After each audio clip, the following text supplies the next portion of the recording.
Lights, camera, Rolling. action.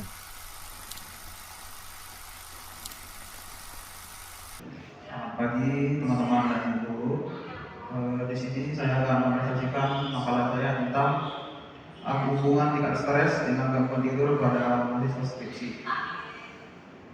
Apa itu stres dan stresor? Stres adalah reaksi seseorang baik secara fisik maupun emosional, mental atau psikis apabila ada perubahan dari lingkungan yang mengharuskan seseorang menyesuaikan diri.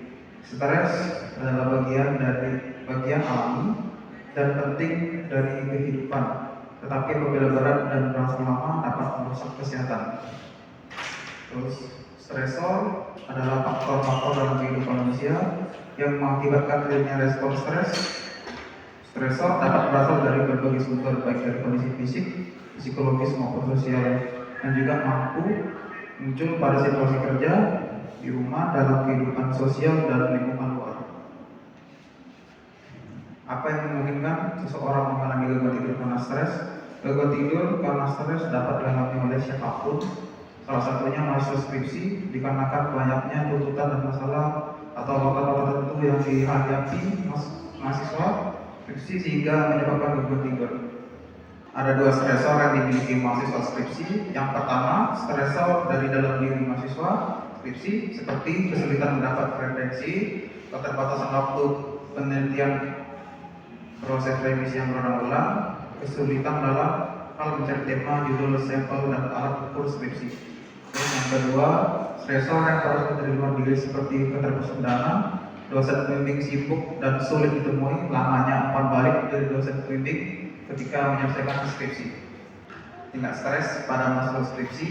Hasil penelitian ini secara umum menunjukkan bahwa paling banyak responden mengalami tingkat stres sedang dan tidak ada yang mengalami tingkat stres berat. Potter dan Perry 2015 menjelaskan bahwa tingkat stres sedang adalah stres karena menghadapi stresor dalam hitungan hari, dan tingkat stres berat adalah stres karena menghadapi stresor kronis dalam hitungan tahun. Stres yang dihadapi responden merupakan stres sedang karena intensitas stresor yang dihadapi kurang dari 6 bulan. Gangguan tidur pada mahasiswa skripsi. Potter dan Perry 2015 mengatakan bahwa tidur dan terjaga diatur oleh dua mekanisme cerebral yang bekerja secara intermittent. Mekanisme tersebut adalah reticular activity system atau bisa disebut dengan RAS, dan bulbar sistem retikular atau BSR. Hasil penelitian ini menunjukkan bahwa jumlah responden yang mengalami gangguan tidur lebih sedikit dibandingkan dengan yang tidak mengalami gangguan tidur. Responden mengalami gangguan tidur karena peningkatan stimulus yang diterima oleh RAS, sehingga hormon katekolamiin disekresi dan membuat responden terjaga dan terbangun.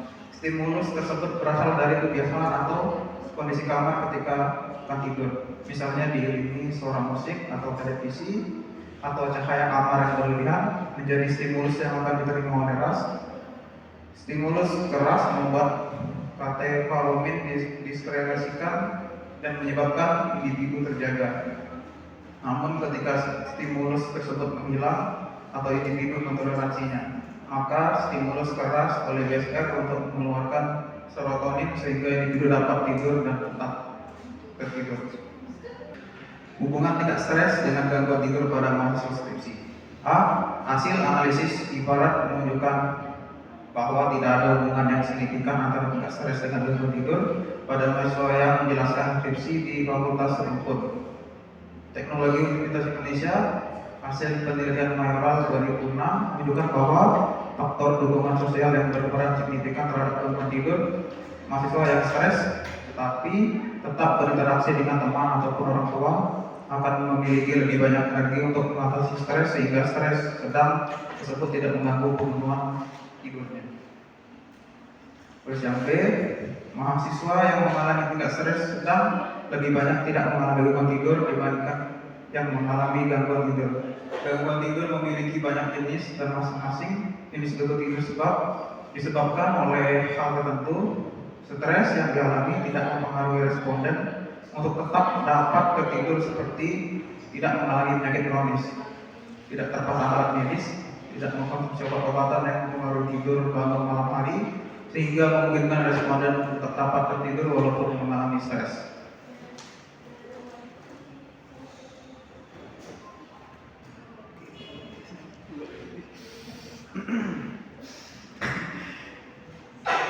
Penelitian gangguan tidur akibat stres. Hubungan tingkat stres dengan gangguan kualitas tidur pada mahasiswa tingkat akhir yang sedang skripsi. Penelitian ini menemukan bahwa 50,1% responden mengalami stres sangat berat dan 45,1% respon mengalami kualitas tidur sedang. Ada hubungan antara tingkat stres dengan gangguan kualitas tidur. Hubungan tingkat stres dengan kualitas tidur pada mahasiswa. Penelitian ini menemukan bahwa mahasiswa semester akhir yang sedang mengerjakan skripsi sering mengalami kejadian stres, terutama di masa penyakit COVID-19. Sistem pembelajaran dilakukan secara daring dan mengalami gangguan tidur. Kesimpulannya di sini, hasil penelitian pada yang dilakukan pada 99 mahasiswa skripsi di salah satu fakultas Unpun, Sains Teknologi Universitas Indonesia menggambarkan karakteristik mahasiswa yang menyelesaikan skripsi berusia antara 19 sampai 20 tahun dengan rata-rata 21,5 tahun dan mayoritas berusia 20 tahun. Mayoritas jenis kelamin laki-laki, tinggal bersama orang tua dan melakukan beberapa aktivitas selain kuliah selama menyelesaikan skripsi. Mahasiswa yang menyelesaikan skripsi pada salah satu fakultas Unpun Sains Teknologi memiliki perbedaan tingkat stres yang dialami. Tingkat stres berat tidak dialami, tetapi 61,6% responden mengalami tingkat stres sedang. Hasil selanjutnya menunjukkan bahwa mahasiswa yang menyelesaikan skripsi pada Fakultas Unpun Sains Teknologi Universitas Indonesia lebih sedikit mengalami gangguan tidur dibandingkan dengan yang tidak mengalami gangguan tidur. Hasil penelitian juga menunjukkan bahwa tingkat stres mahasiswa skripsi tidak berhubungan dengan gangguan tidur. Berdasarkan hasil tersebut menunjukkan bahwa mahasiswa yang mengalami tingkat stres sedang lebih banyak yang tidak mengalami gangguan tidur dibandingkan dengan yang mengalami gangguan tidur. Oke, baik, saya akan jawab pertanyaan dulu. Apa kendala yang Anda alami dalam melakukan analisis? Kendala yang saya alami adalah kesulitan memahami konsep atau metode yang digunakan, kesulitan mengumpulkan data yang relevan, atau kesulitan dalam menginterpretasikan hasil analisis. Yang kedua, bagaimana analisis Anda dapat memberikan pengaruh bagi kesehatan Anda?